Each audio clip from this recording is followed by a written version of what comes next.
how to fix YouTube lagging. So let's get started.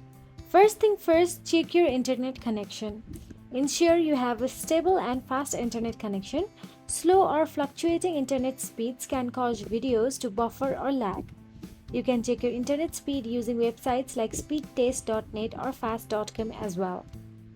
After that, simply go to the App Store and search for the YouTube app in the search address bar.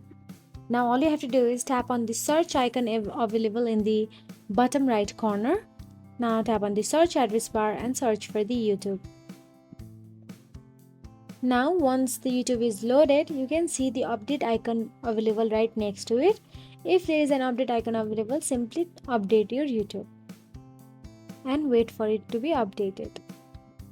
After that, go to the settings and scroll down and tap on the general option available there. Now inside the general, look for the iPhone storage and tap on it. Again, inside the iPhone storage, look for the YouTube app from the listed apps. Now all you have to do is tap on the Offload app and offload your YouTube app. So that's it guys. By following these steps, you should be able to fix the YouTube lagging problem in your phone. So that's it. If you found this video helpful, please like, share and subscribe our channel, and thank you so much for watching.